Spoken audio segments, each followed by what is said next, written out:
Terry Wallace has a solarium. How'd you go with the mate? No good. Okay. No good. Alrighty. Want to get into it? Are we getting in?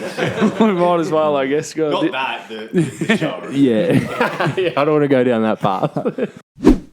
Round 5. We're here. We are. We've had 4 rounds of football, Ben. We're starting to get a little bit more of a feel. We don't really have a great understanding yet, I don't think, of exactly where 2018 will go. But we're sort of having things flipped on us week after week. I mean, the good teams who you think are good, Not so lose, good. and then play terribly, and you think they'll never win another game, and then the bad sides prove everyone wrong. Yeah, A la Collingwood, Adelaide. Yeah. That's what I love last about footy Friday at the night, moment. yeah. The last 2 years, people not brag, but talk about how good the last 2 seasons have been.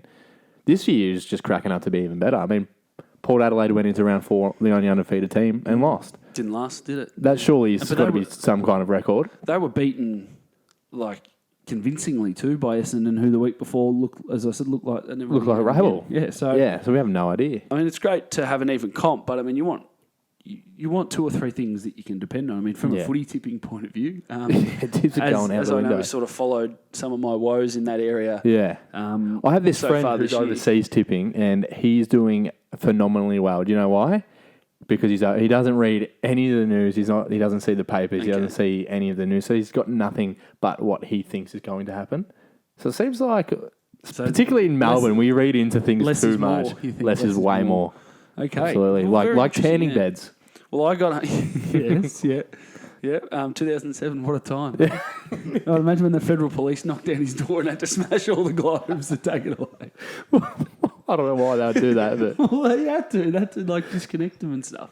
oh yeah, they became illegal. Yeah, God help him if he's still They'll be running a going. bootleg Yeah, solarium. he's probably bootlegging it. He's probably making millions under the table just bootlegging to 16-year-old girls across the country.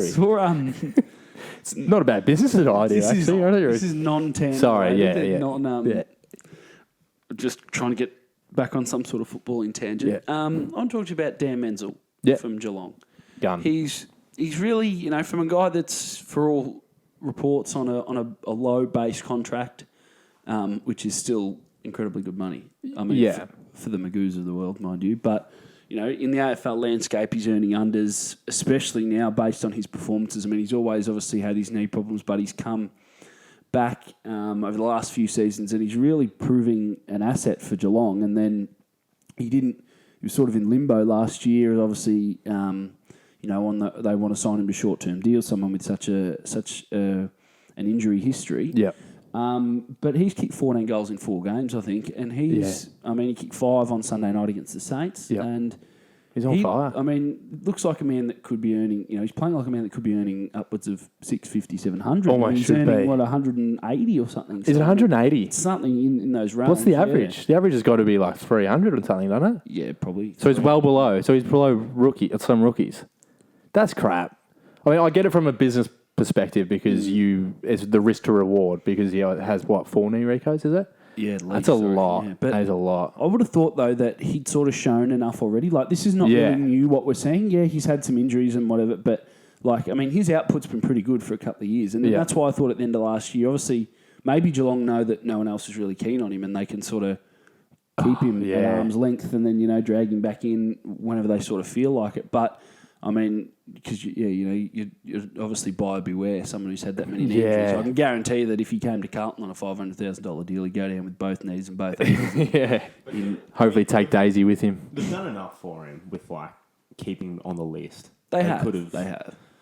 Whether they want to. Yeah, but as you said, he did show it at the end of last year too that he was feeling good. He's probably one of the most naturally gifted footballers I've seen in a long time, particularly forwards. He's a gun. He just knows how to find it. Very, very KB-like too with his lack of handball.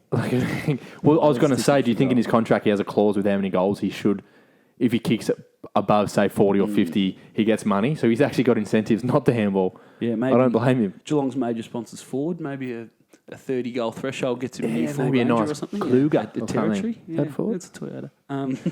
Kluger, doesn't matter.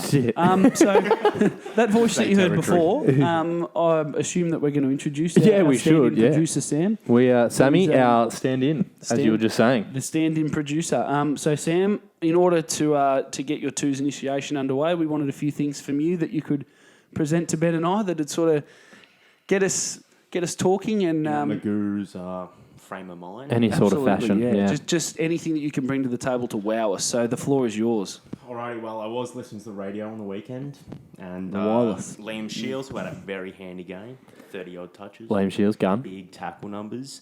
Apparently he's a catwalker. Like a model.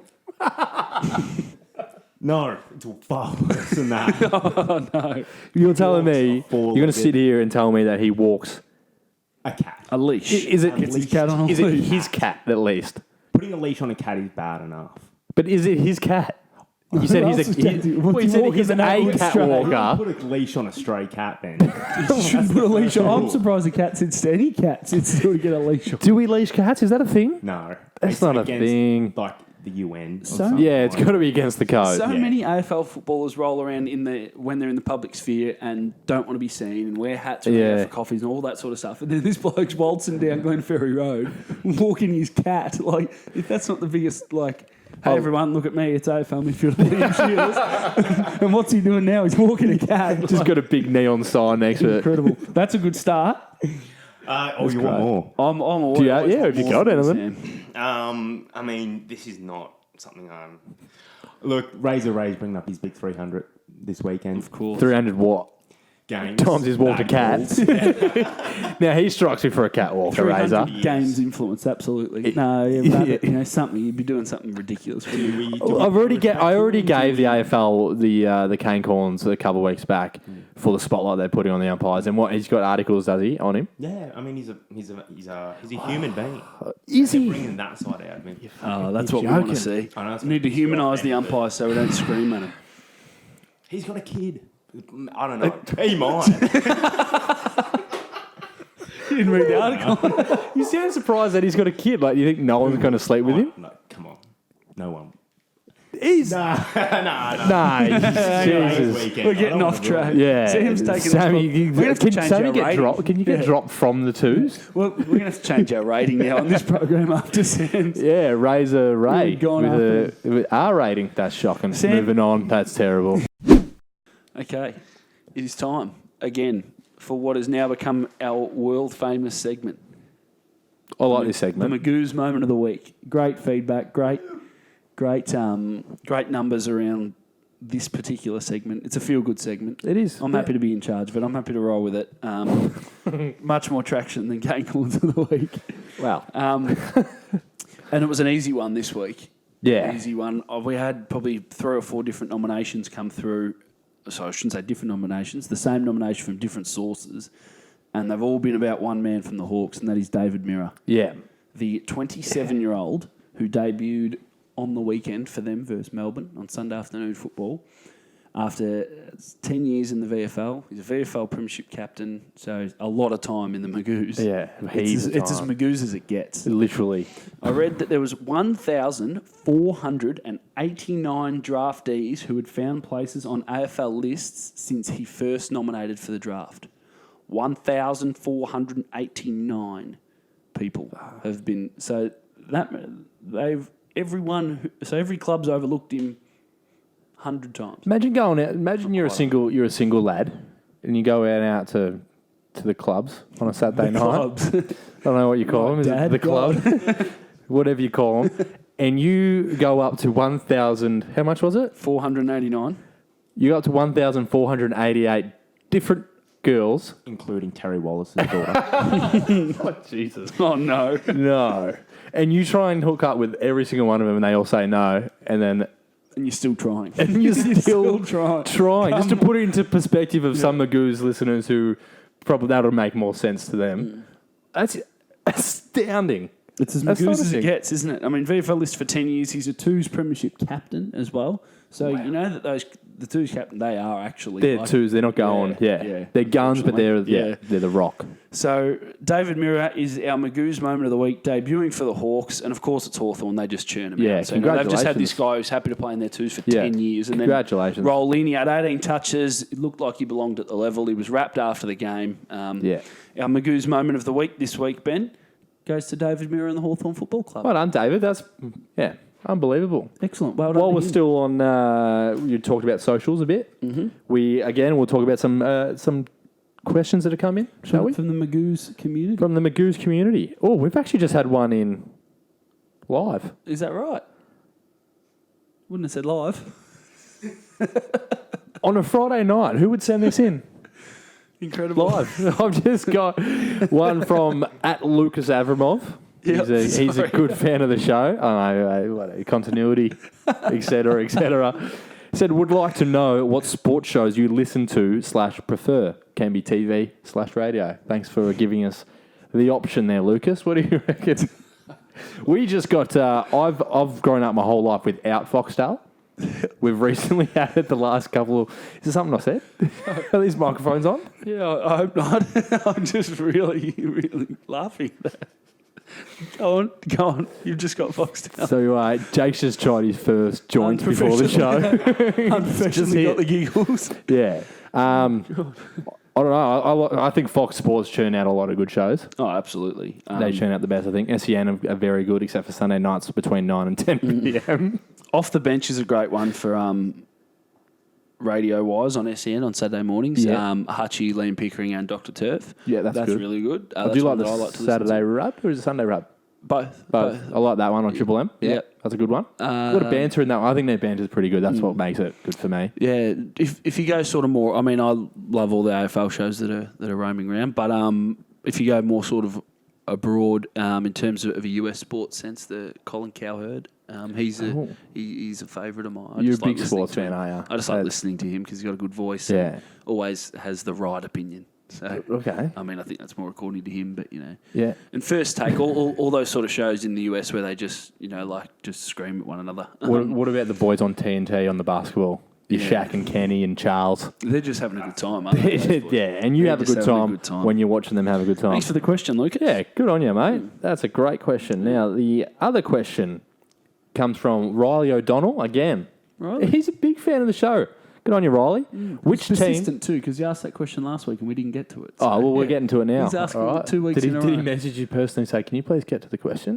He's already said. Because you asked for feedback and you're not reading them out. Yeah, that's true. Well, he has asked, which team has underperformed / overperformed this far this season? It's hard after 4 rounds, but upon seeing this, I went back and revisited the ladder that I predicted, which unfortunately 4 rounds in doesn't really paint me. But as you said, there's one game separating. That's true, yeah. So I had the Hawks. I predicted them to finish 12th, and they're proving, I think, everyone wrong. I don't think anyone had them. They're currently sitting 4th, but they look like a top 4 side. They don't look like they'll move from there. I disagree on that one.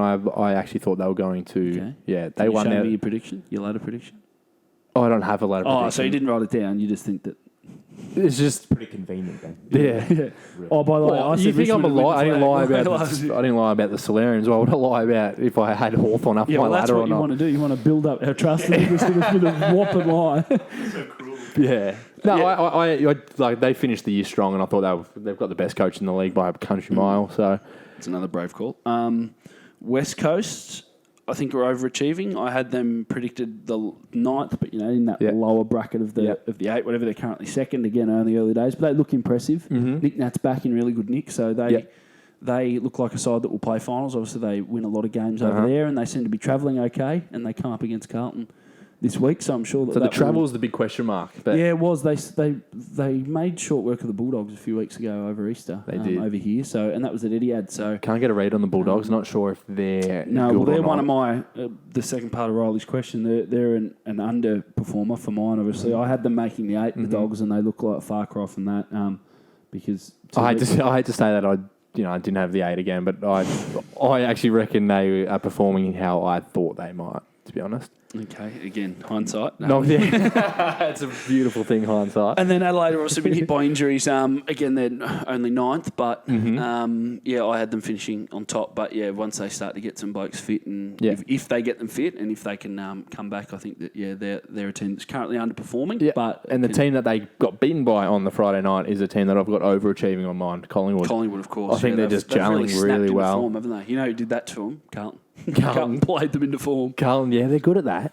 They're really good at that. Yeah. I've always said this will be in the archive somewhere that Nathan Buckley should have stayed. That was definitely on my.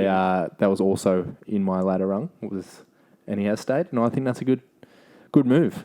There you go. So, move. Riley, thanks for the question. Thanks, Riley. Actually, got one more. It wasn't exactly a footy question, but it's something we do need to address. Branching off. This is not a personal issue for you, is it? It's not a personal one for me. Perhaps for yourself. We had one come in from at Matt Hillman, another. He loves tweeting. Yeah, he does love tweeting. So once cricket training is back on and Jake has sporting commitments 4 nights a week, where does the recording of the Magoo's podcast fit in? Hoping it doesn't slow down production. There was a question in there, more of a statement. Is he trying to prep himself up for a role? Seems like a man that wants this spot. Get rid of that and put a David Neitz over there or something. David Neitz, Brad Green. I can confirm my long-term future for this show. Whatever we may be called, once the lawyers are finished with it, I'll be sitting here with you and Jack and Sam and James. And on Anthony Sunday and nights Anthony. between 9 and 10 p.m. on mainstream radio. Matt, you're not getting my spot. Is it that time of the week? Yes. Yeah. It's time. It's time. What a perfect lead. Most people just laugh this segment off anyway. So That's not fair, Jake. it's probably not. But this week, Kane Corns of the week for round 5. It's a no-brainer this week. Danny Spud Frawley. Ooh. Where do I start, honestly? Just read your notes. That's a good point, actually. I'll just read my notes. I've got them written on here. I thought it was off the top of my head. All right. So we are in a bit of hot, not even hot water, but he made some comments on Luke Hodge during the week after his game on the weekend, saying that basically asking him to sort of hang him up, and that I think the quote was he should join me in the grandstands, like saying he should be watching with him. Where do I start? You're talking about notes. You're talking about Luke Hodge.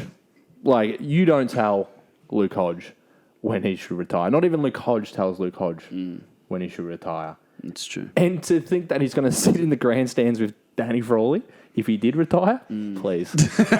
Please. Danny, have you seen Luke's career highlights? 4-time premiership player, 3 of which he was the El Capitano. He was the 2-time Norm Smith medalist. 300 gamer. His footy IQ is higher than arguably anyone else's in the game. Probably in the top 10. Maybe not I don't know. You can't really measure that. No, you can't. There's no test. Spud's career highlights. Great. 1988 St Kilda best and fairest. Yep. No, that was it. Okay. That's all. Spud's coaching highlights. 113 games at a 39% win record. He got spat on too. No. He also got spat on. Now, 39%, it's not... Big highlight. Huge highlight. That's what people remember it for. Unless you're an NBA three-point shooter, 39% of anything is nothing short of shit, Jake. It's 1 in every 3, isn't it? Just for those playing at home. There's a couple of listeners who like doing the math on their phone. Hang on, I'll get it. But also, don't get me started on his work on media. And this is becoming personal. This is not just because there's something that bugs me, all right, with ex-players who don't come across as informative, so they come across as this funny sort of, will try to be funny, this sort of clown in the media, that sort of role. So his role on the bounce, he's meant to be that sort of, the funny relief. But I think he thinks he's a bit more than that as well. Okay. I think he believes he might be a bit of a co-host. I even had to Google during the week who the host of the bounce is. Jason Dunstall, surprisingly. Yep. I think Danny needs to look that up too, with the amount of times he butts in and just... And he was called a clown by the Brisbane president as well. See, Greg Swan. I saw that actually. Yeah. When you were talking about it, I was going to ask if you saw his comments. I did, and I thought stick to being a clown or something. Yeah, and I thought that was a bit generous from Swanee. Clowns are funny, Jake.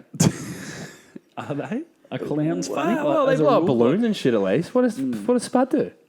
Not much. I'll answer for you. I know you probably mates with him. Use his sauna on the weekend, apparently. Sauna. No, but if you're not funny or informative, what are you doing on my screen? You know, whack. Whack.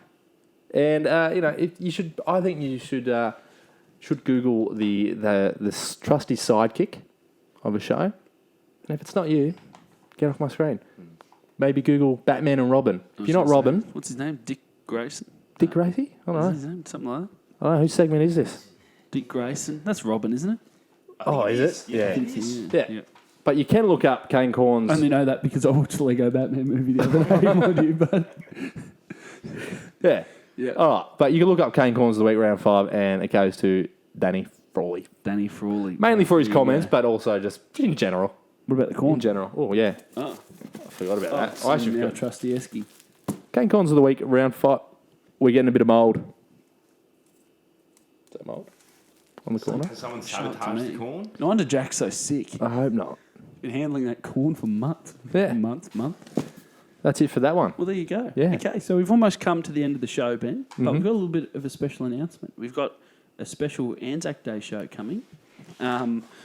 Obviously, it's sort of partway through round 5. It's Yep. well drawn out. There's a lot of football, obviously, because we Heaps of go footy. Friday, Saturday, Sunday, have Monday off, but then we go Tuesday night and Wednesday. We'll be back in the pre-game of Wednesday, you and Yep, I. for to Anzac have a- Day. Yep. For Anzac Day, that's when our round 6 show will kick off. We'll review what's happened so far, preview the big Anzac Day game, and then we will be rolling into all things round 6. So Bang. And I promise you guys, Jake will be in some Collingwood memorabilia sort of scarf, something. Because I'll be in Essendon. We need a contrast. don't. We'll put sign me a up. picture of Bucks just pasted over the top. Okay. You Just think for- Bucks and Cooter are the same level? Do you think? Bucks much better. Ooh. Sample size. I mean, Yeah, Cooter's best is very, very just good. getting you rolled up a little bit. Okay, so we are now 5 shows down. Bang.